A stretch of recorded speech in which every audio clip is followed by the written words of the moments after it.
Unlock the power of your mind. This is Provocative Enlightenment with Eldon Taylor. Welcome to another hour dedicated to a fresh inquiry exploring exactly what enlightenment means and what it is to be enlightened. Indeed, an hour devoted to learning something more about ourselves, an hour designed to help us integrate all of our knowledge and perhaps even challenge some of our ideas about the world we live in and the people we have become. This is an hour for the open-minded, willing to risk their foregone conclusions and perhaps discover an entirely new dimension in their thoughts and being. I'm Eldon Taylor, and this is Provocative Enlightenment. Every week I read some of your letters as our way of respecting the very important role you have in helping us to make this show successful. Last week our guest was Michael Tim, and our subject was the afterlife. Tom wrote, I don't know what to believe about the afterlife, but after listening to your show and all the evidence your guests over the past year or so have provided, I do now believe there is one. That's a big deal for me. Thank you. Well, you're more than welcome, Tom. I do find the subject of great interest to many, including myself. Elaine wrote, another great show. I'm on Michael's blog now, trying to figure out how to subscribe. Well, his blog is indeed a terrific resource for some very interesting research. As Michael told us last week, if you want his blog or other info, the best way is just Google Michael Tim, T-Y-M-N. Miranda wrote, I like the idea of a moral specific gravity. Your guest was very helpful in clearing up some mixed ideas I had. Thank you. Jefferson wrote, you have such a variety of guests on your show. How do you keep up with all of the information? It seems that you can discuss most anything fluently. I'm amazed at the breadth of your work and understanding. Keep it up. I find your show a valuable resource as I work along on my own path. Thank you. Well, the only thing I can say to that, Jefferson, is thank you. Sue Ellen wrote, I listen to your radio show on Hay House. I'm a clinical psychologist, and I love the study of the afterlife and all things spiritual. Thanks for the radio show. Andrew wrote, thank you, Eldon. I enjoy your Pillars of Success CDs, your books, and especially your interviews. Your material is very interesting. Jenny wrote, thanks, Eldon, for the wonderful products. I'm doing your Mystical Mind program right now. Anytime I come across someone that has any issue they are struggling with, I always recommend your products. You and Ravinder are wonderful, and I am so grateful that you really do care of your customers.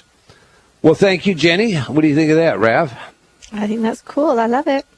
Well, you get included on that. I think that's probably because you do a whole lot more customer service than I do, huh? Maybe. I like customer service. Joanne wrote, I love InnerTalk. Now, that's pithy. I love it, Joanne. Andre wrote, thanks for the hospice track. I use it at the hospice in D.C. where I volunteer. I can tell it brings relief to everyone. Michael and Cordula wrote, we are great fans since we have been to 2 of Eldon Taylor's workshops. We read several of his books and used some of his subliminal and hypnosis products. His work and products are amazing. Thank you for the outstanding products and wonderful service. George wrote, I ran into your site today. I spent a couple of hours reading through your stuff.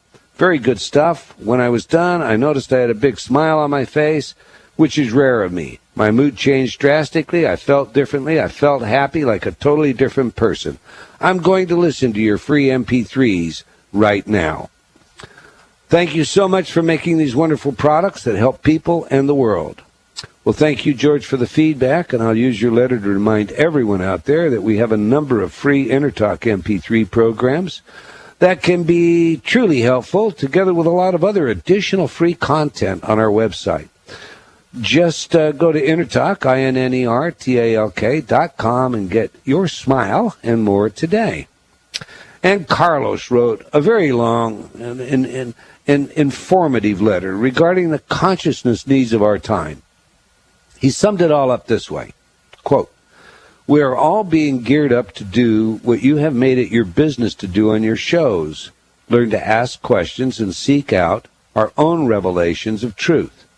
Too much, it's all good pablum, has been offered for generations to an unsuspecting populace that has contributed to religious and moral ambiguity that can now be interpreted and seen as a literal cancer eating away at our souls here on this earth plane-based consciousness. Close quote. Well, I do so agree with you, Carlos, and there is plenty of feel-good pablum out there for everyone. But here's the real issue. I'll pose it as a question and answer. Question: would you tell me what you really think? Answer: I could do that, but if I did and you did not like what I told you, you would only discard my input and go on until you found the answer that you wanted. The problem for many is that they want the answers given them that are what they want to hear. If you provide that, then you have a faithful follower. If rather than give an answer, you offer another question, well, that's all too often just confusing. So there are many people in the world who think they are awake that are so asleep it's silly.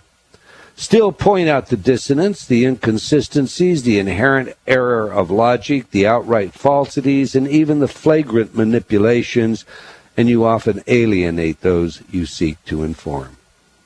All right, that's all the time we're going to take for letters, but I do invite you to opine by sending your email to eldon@eldontaylor.com or by joining me on Facebook. You can also just leave comments on my website. I do try to read all of your letters. Obviously, we can't get them all on the air, but they do impact our programming, and thank you for your support. Now to today's show, creating an intentional community. What would a real 21st century utopian community be like? There are a lot of meanings assigned to utopia, but the word simply means good place. Plato wrote about the perfect form of government and thus the perfect society in the Republic. Thomas More, in his book titled Utopia, proposed a blueprint for a nation.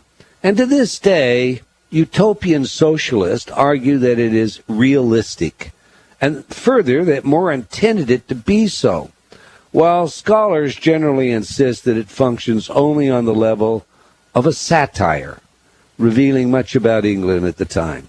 Still others have labeled it simply rosy-colored idealism.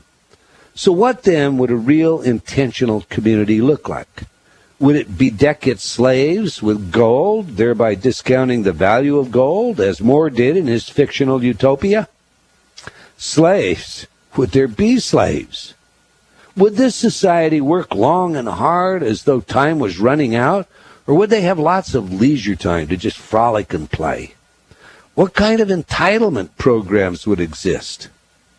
Would they be scientific? Well, there are a lot of other questions that could be raised, but our guest today has first-hand answers, so I'll save them for him. There is just such a conscious community, and it has its own money, constitution, language, and more. I'm speaking of a community called Damanhur. It is best known for its enormous underground complex of temples that sees thousands of visitors every year. It is an eco-society based on ethical and spiritual values, awarded by an agency of the United Nations as a model for a sustainable future. Founded in 1975, the Federation has about 1,000 citizens. And today's guest, Mr. Keith Busha, not only investigated the community, but he produced a fine film titled The Dreams of Damanhur. In his words, Damanhur is an inspiring coalition whose ecological, sociological, and humanitarian accomplishments could become a blueprint for humanity's future.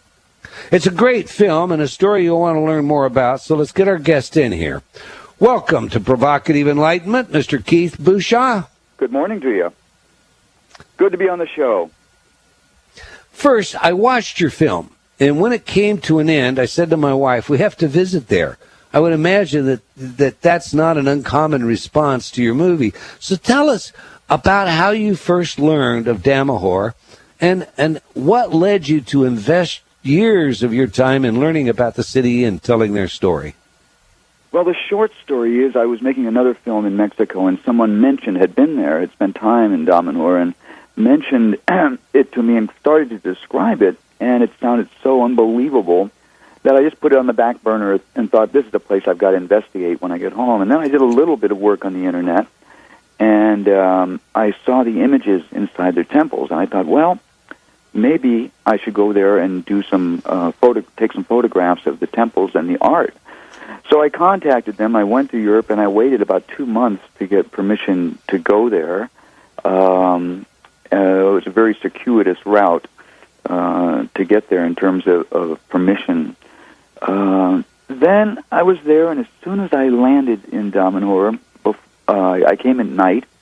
As soon as I had gone to bed, I realized that there was something going on there that was much bigger than the temples. You could feel it in the air. And the next day, excuse me, I went around and I looked at some of their crafts buildings, and I went to the temples, and I realized that really the temples were the small part of the story. It was the society that they had been able to create and stay autonomous. First of all, I should tell you it's in northern Italy, and the society is thriving. One of the things I think allows it to thrive is that it's not dogmatic. It's really open for change. As a matter of fact, change is a necessary part of what they're about, and it's in their constitution that they don't want to get complacent. They want to constantly explore new ways of doing things. So that's the short story. I landed there and only spent a few days, and leaving, said I thought to myself, I've got to come back with and do some video. And at that point, they asked me if I would consider doing a documentary. And I agreed, and they gave me complete carte blanche on everything, anything. I had permission to go everywhere. And they were very clear they didn't want any editorial control. The only thing that they really inputted here was fact-checking on the film, and I asked them to do that. But they didn't want to edit it. They didn't want to guide it in any way. And they gave me permission to go into their archives and interview anybody that I wanted to interview. And so it was a kind of thing that somebody making a film or writing a book, it's just gold dropped into your lap. It's kind of amazing, right. Unknown group of people doing this kind of work. Well, before we get into the story of Damanhur, let's talk a little bit about your film. You put a first-class team of people together to make the film, and I understand that it's available now on DVD, and you sent me a copy that, of course, I reviewed. You can also stream it from Amazon. I found the film to be excellent quality, both in its visual storytelling and in the objective perspective with which you share certain matters. Mm-hmm. So, please tell us what this filming process was like. Well, originally I was going into it and thinking more along the lines of a travelogue type of film. As soon as I did that, I realized it would be a story that's impossible to tell from that standpoint. One, because it's so multifaceted. They're involved in so many different things. And two, I just didn't think it would be that interesting of a story presented in a sterile way. So my producer kind of decided that it really needed a human element, and she convinced me that I was the human element, I was the part. So it's done first person through my eyes, and it's basically, I hope it appears to be a film that's about questions, because I came in questioning everything, and I left questioning most of it. It's a very mysterious place, and a lot of ether surrounds it. And again, like I said, everything's constantly changing. So it's a very difficult task to film this at any one time. But it's from my point of view completely. And I think you did. I think you did an excellent job with that. I did see you asking a lot of questions in every place except where you play the guitar, and we'll get to that in a minute. Let's then go to the city itself. I mean, the people and its history. Mm-hmm. There's a historical city known as Damanhur. It was dedicated to the ancient Egyptian god Horus. Is there any correspondence? Absolutely. Falco, who was the founder of Damanhur, whose vision it was originally, had started a kind of a metaphysical society in Turin, Italy, and it was called the Horus Society. and he relates very much to the myth of Horus. He himself is called Falco. His name's Alberto Araudi, and that's the symbol of Horus. And I think that it was just named. I think they named it the City of Light. I think is one of the translations of Damanhur, and I think that that's the connection. They don't have a direct connection to the city of Damanhur anymore because there's really nothing there. It was a city, an ancient city, and now it's mostly dust and dirt. But I think the City of Light really says it as to what this village is about. It's not really a city. It's made up of two areas. One is called Demille, which is their center for offices and meeting guests, and they have an open temple there. They have a lot of workshops. And then the other is an area called the Kriya, which is about a 5-minute drive. And the Kriya is almost all workshops, consulting businesses, that type of thing. And they've developed, they're starting to develop a small community there of houses that kind of surround the Kriya. They're all built to very high environmental standards, using their own architectural team. And it's sandwiched between a town called Castellamonte and Ivrea in Piemonte, Italy. North, if you want to look on the map, you go directly north of Turin, about a half an hour driving, and you'll see Castellamonte. It's very, very rural. It's right on the border of France and Switzerland and the Alps, and it's quite hidden away. And I think this was one of the things that appealed to them originally, was this was such a remote area, because they did a lot of their work in secret when they started to develop Damanhur. Yeah, indeed. I mean, if I understand the history, the tunnels are many stories deep.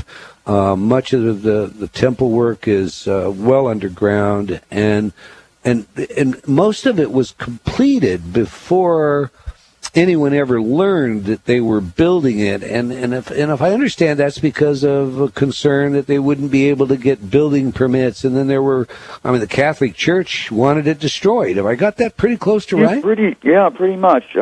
They built an open temple. And because obviously there were a large number of people in this community, and people would drive by and wonder what these new people were up to. So they built this open temple. All the while they were building an underground temple complex farther up the road in a more remote spot. There were even members of Damanhur that didn't know that this temple complex, the underground temple, was being created. They felt they had to keep it absolutely secret. One being this building permit problem. They never would have been able to get a permit to do it. The other, like you said, was the Catholic Church, who basically resents anything that's not Catholic of this type being created in Italy. I think there were other reasons.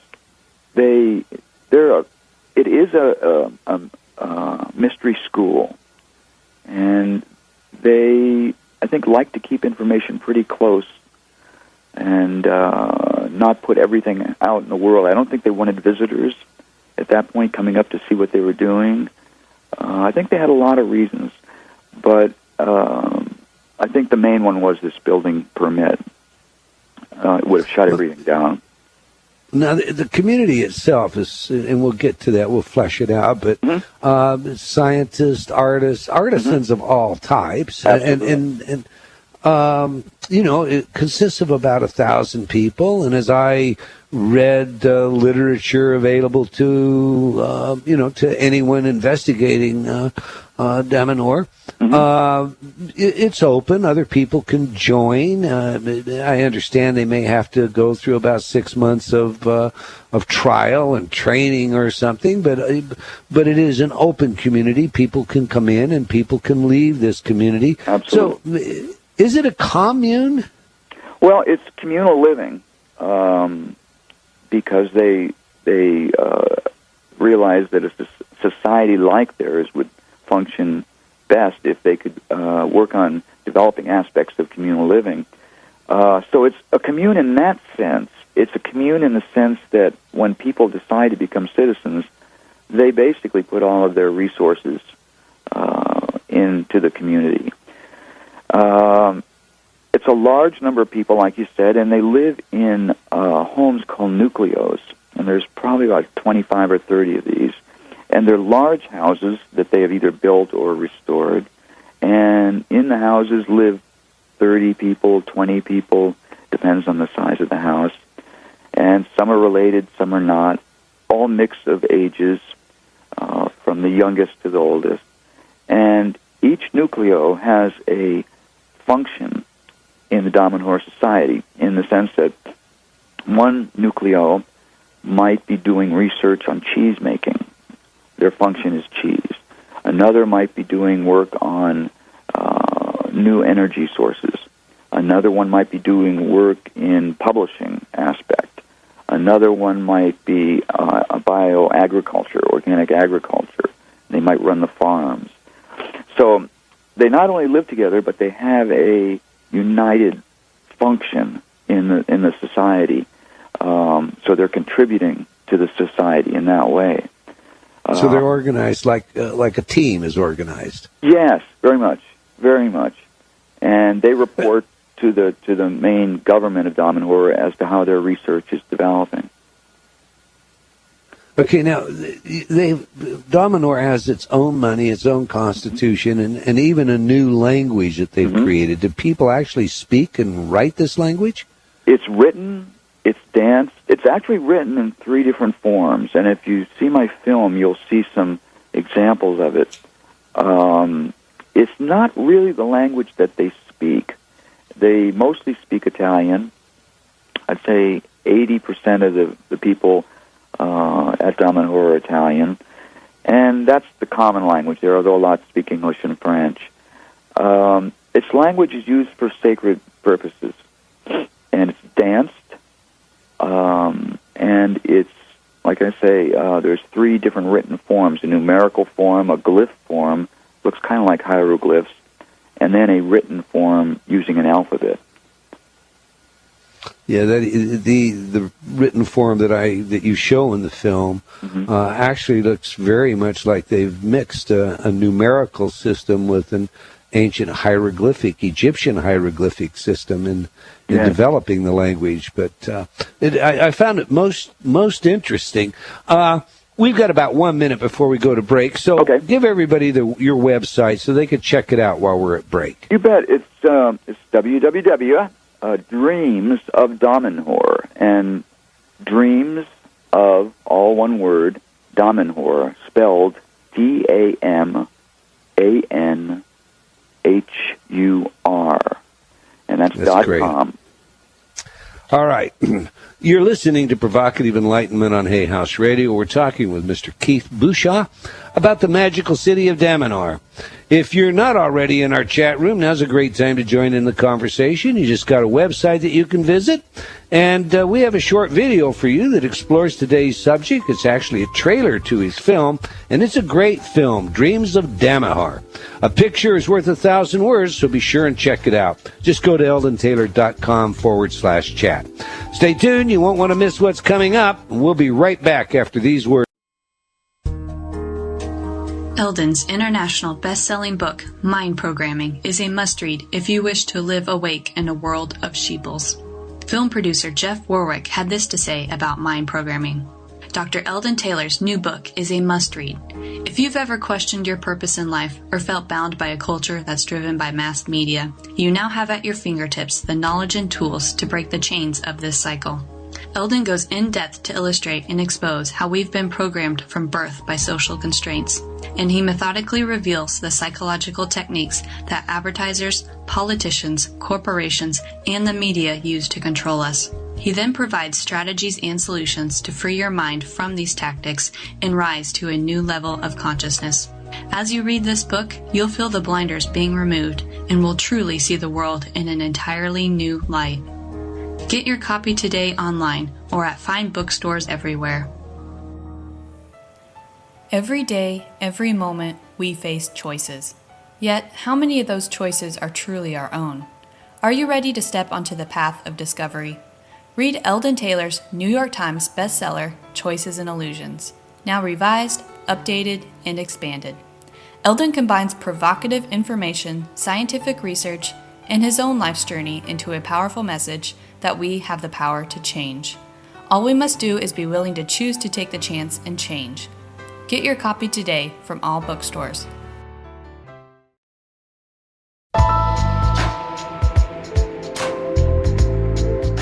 Unlock the power of your mind. This is Provocative Enlightenment with Eldon Taylor.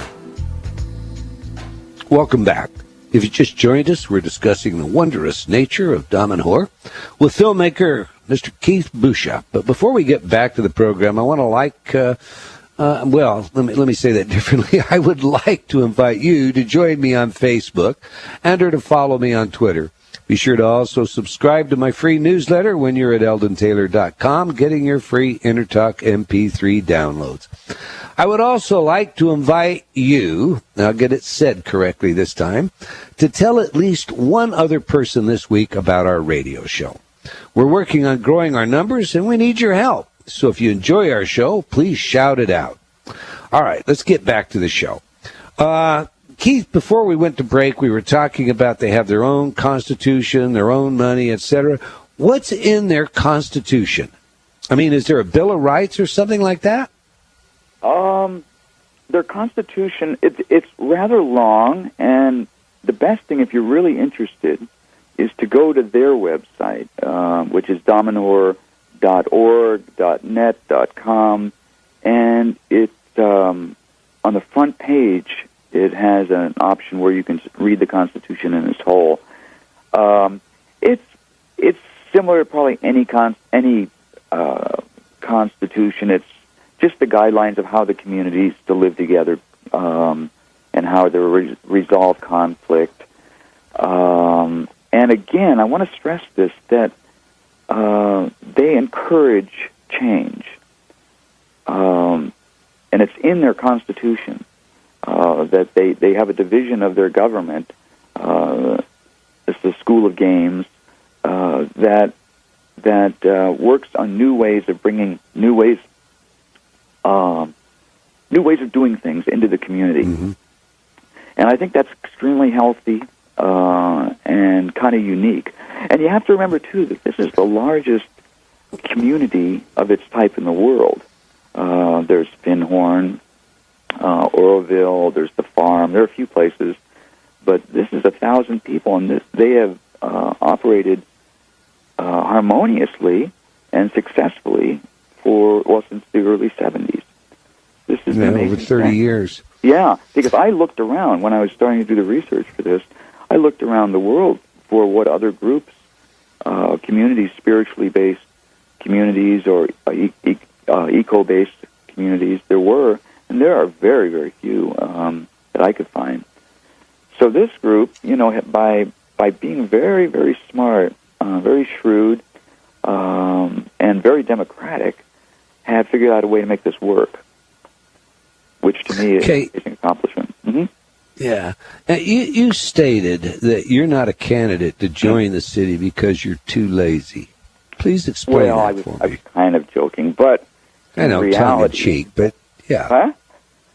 Well, I know that's a tongue-in-cheek comment, but flesh it out. Not completely. These people seem to get a source of energy from what they're doing that's something I've never witnessed anywhere. They're all very, very driven.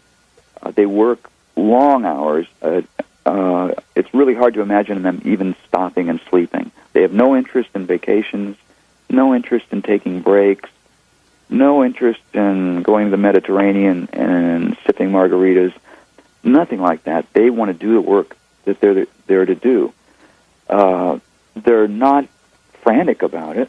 They just go about it very methodically.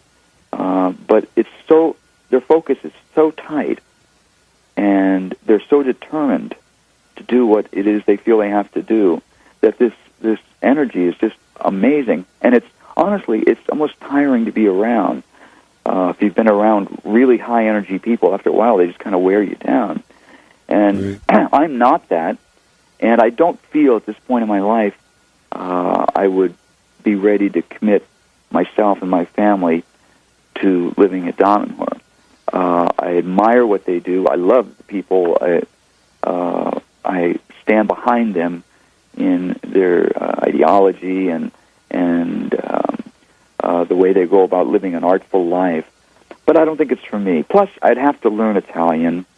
And that's, I am Italian, and I speak a little bit, but, to be fluent in Italian would take years. It's just not for me right now. Right. Well, now I don't mean to be glib, but do these hardworking people have unions that they belong to? I mean, are they thinking about unionizing? Do they have, some kind of entitlement program? If they decided to leave, can they take a Social Security benefit with them? I mean, let me tell you where I'm going. Mm-hmm. One of my fans. I announced on the page that for all intent and purposes you were going to be on, we were going to, cover Damanhur. Yeah. And so this person wrote, and they said, I had a big interest in Damanhur for a while until more of the truth came out. Mm-hmm. The people living there have to pay for the land which the organizer of the place holds title to. I assume that means Falco. Mm-hmm. So if they leave with nothing. He has been sued and has had to pay out big time. Also, they work but are not paid no real wages. So if they leave, there's no savings or pension. Those people are virtually penniless. Reminds me of that old saying, all that glitters is not gold. Mm-hmm. Damanhur is beautiful on the surface, but people really need to look beyond the facade. So now I've done my own homework on this. I'm going to give you a chance to answer, and then I may add a few comments. But to that, what would you say, Keith? Well, I think there's an element of truth to that. Going into a community like this, it's individual's decision. You can be part of Damanhur and be involved in Damanhur without becoming a citizen. When you become an A citizen, which is the top, you basically go all in. Your money goes into a pool, but whoever wrote this might not be aware of some of the laws to protect people in Italy. One is if you go in and bring in a certain amount of money or a piece of property, by Italian law, you have to get that returned to you when you're leaving. This type of it's a business agreement, really. So people are protected by Italian law. Okay, having said that, there have been some cases where people didn't feel they were treated properly. And I know some of these people, and I even think I possibly know who wrote your letter. And I think they have a valid case that they worked a long time and left with very little. But these are smart people, and they've had years of being at Damanhur and seeing how Damanhur operates, and made the decision. At that time, they felt it was worth it. When they left, they obviously felt differently. Now, I checked, and I could not find a lawsuit that was actually won by a plaintiff. There were a number of plaintiffs that had filed suits. Well, the largest I found was for €500,000, and it had to do with what you're talking about, somebody that was there from 1983 to 2007 that felt that they hadn't been paid enough. But the bottom line was the court ruled that they had been paid while they were there. They had received fair compensation. Right. And, the largest claim that I could see that was paid out at all happened to be an instance where the court ordered a severance pay of €11,000. But the court was very clear in their decisions, and these are two different judges that were involved in the court cases that I looked at. The plaintiffs seemed to argue that Falco is kind of like a cult leader. And as such, he's in charge, he's in control, da-da-da-da-da. And the courts were very clear that he doesn't make those day-to-day decisions. He is divorced from that. These people do make their own decisions. They may become disillusioned at some point for whatever reason, but as you say, they know full well what they're going into when they go into it. There was in no way, shape, or form had the people of Damanhur or the government of Damanhur breached their agreement. Now, am I representing that correctly? Absolutely, and thank you for doing the research. Yes, I'd say you pretty much nailed it. Some people have left there feeling disgruntled, and I can certainly understand that. But that's, to me, a really positive sign that people come and people go. It's a healthy thing. And, of course, there have been a couple people that have left and not felt like they've been dealt with properly. One person in particular had put in a lot of work doing a particular job for Damanhur and then wanted intellectual property rights after they left. Well, they were an employee of Damanhur. They weren't entitled. They never were entitled to these rights. And she sued about that. That happens every day in America. You could be working for 3M and sue them tomorrow because you thought you had some intellectual right that you had developed as a result. Anyway, go on. I'm sorry. Well, no, that's right. And Damanhur, you also have to remember that they've been under the gun by the Italian government, by the Catholic Church, really under the microscope, and they are so careful to step gingerly and do things properly, because it would take nothing to shut them down, in the sense that the Catholic Church has really tried many different tactics for getting them in trouble, and are constantly trying to break into their security systems, into their computers. They've been raided a couple times based on information that the church has given authorities, and they found nothing. They've found, not an illegal substance or a banned, pornography or anything. They found zero, and they've been raided by huge state, local, federal police with helicopters. They found absolutely zero. And the lawsuits, like you say, there have been some small ones, and there have been some small payouts. Falco also just recently lost a case that had to do with taxes. He owed some back taxes, and he paid it. Italians are notorious for playing the tax game kind of, it's a game for them. They almost all participated in it, and they told me a long time ago that, we do that.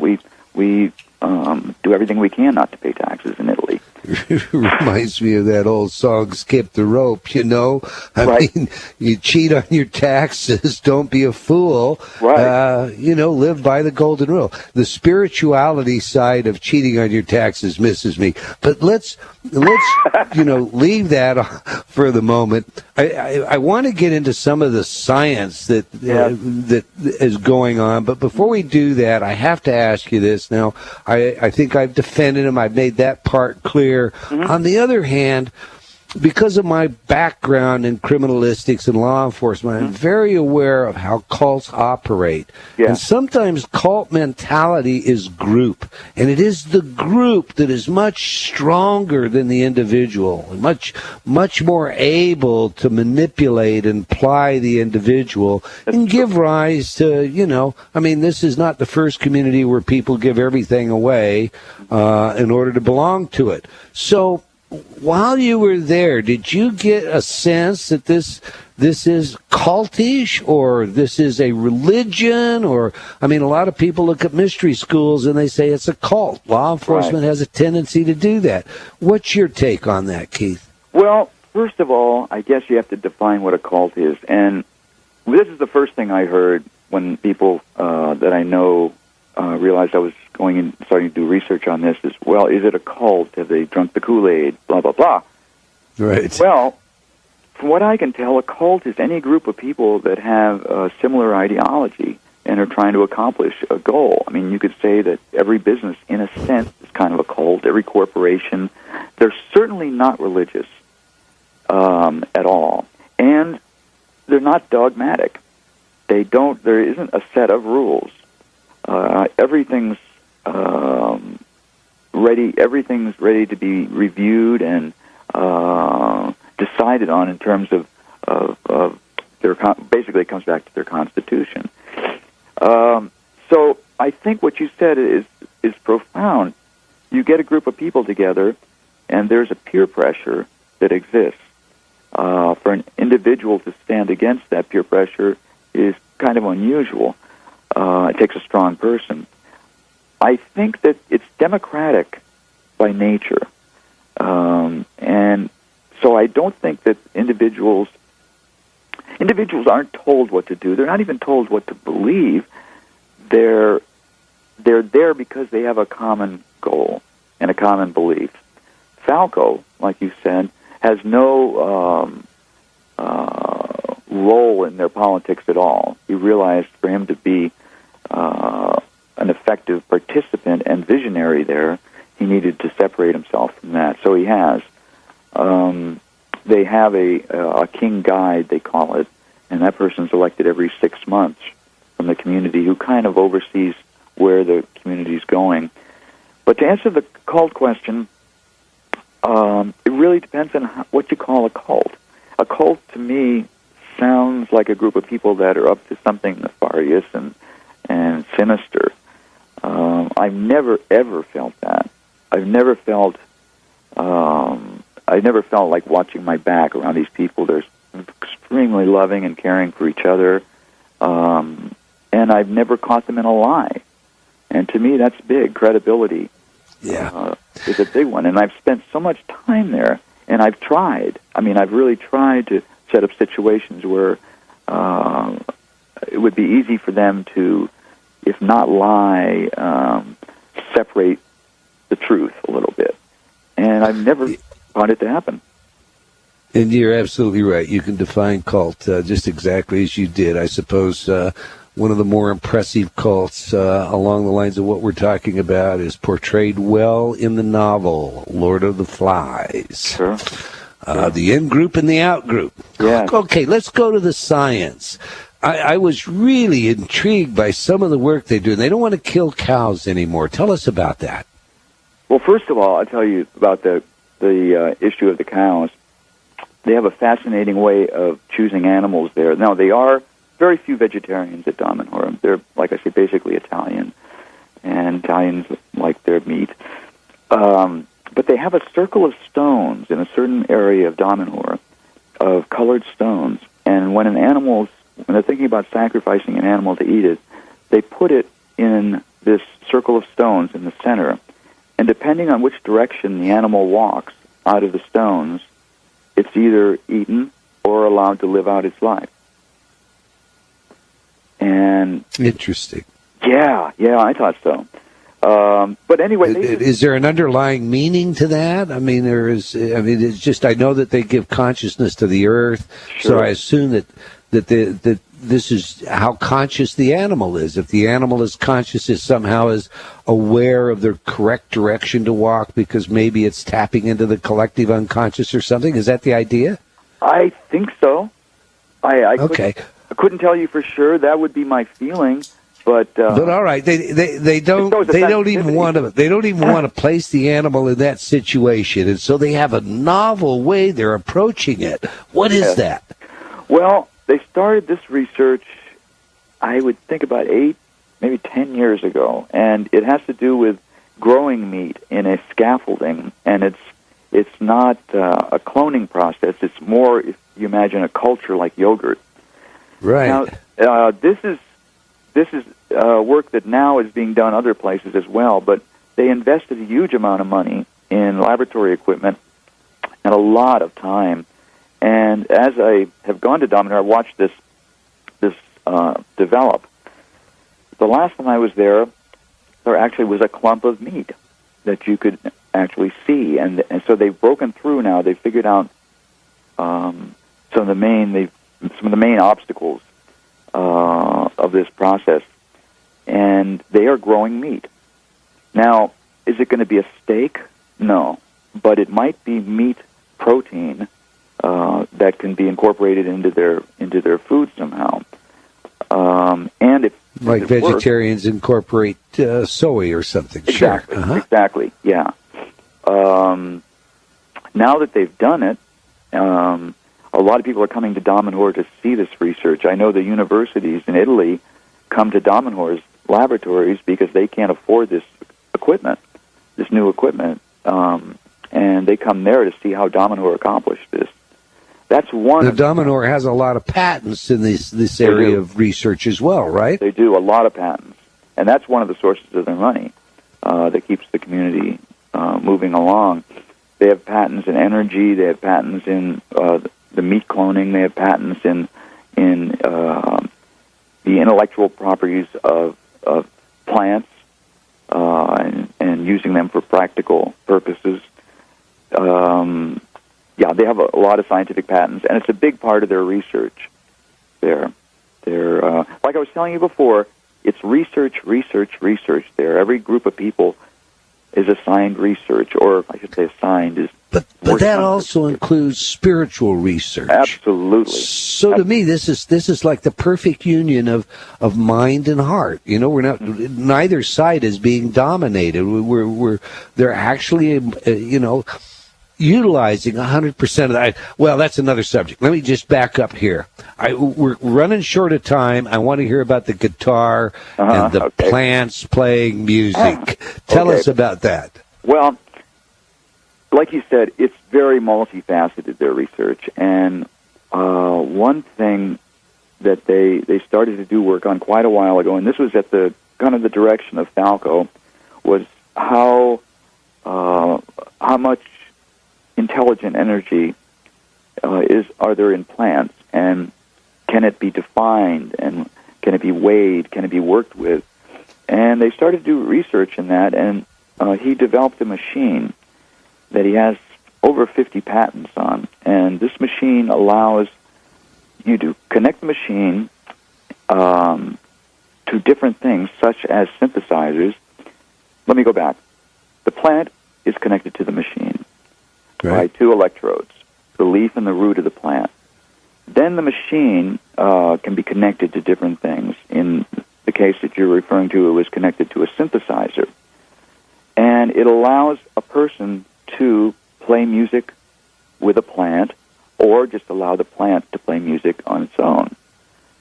I was there once listening to the plant play music, and there was a very loud fellow there visiting, I think German fellow, a journalist, and I heard him inside, and he came out into the deck area and the plant absolutely stopped playing. And I had this on video. And he was out there for probably about 5 minutes talking and looking at the plant, taking some photographs. And then he went back in, closed the door, and the plant started playing music again. And I thought that was fascinating. Then they connected the plant to different trees.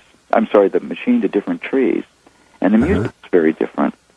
So I, a couple of times, got to play music with the plants. And the one on the film showed that sometimes the plants just don't want to play. They maybe felt intimidated by the lights and the camera and all the people around, because I couldn't get the plant to make it sound for the longest time. But I've had other experiences where the plant played along with me beautifully. I think they have moods. Well, the bashful plant eventually did play with you. It did. We need to get. I mean, everybody needs to see this film to see that. But it reminds me of, Cleve Baxter is famous for using a polygraph wired to philodendron, and the famous story. The plant can tell on you. Do you think this plant playing the piano has to do with the same kind of skin conductance? It does. It has to do with the differential of electrical energy. But what's interesting is that the plant can make a lot of decisions. It's not on, off, yes, no, black and white. Right. Keith, I'm sorry. We're just out of time. The show ought to be a couple of hours. I could ask you endlessly more questions. Give your website one more quick time, sir. It's www.dreams, of Damanhur, DAMANHUR.com. Thank you, sir. Okay, That's a thank great. you. It's a great film. I suggest everybody look at it, regardless of your take on it. It's some beautiful, exquisite art. All right, we've come to the end of another hour of Provocative Enlightenment. I want to thank all of you for tuning in and for joining us, and I hope you'll join us again next week. Until then, remember, believing in yourself always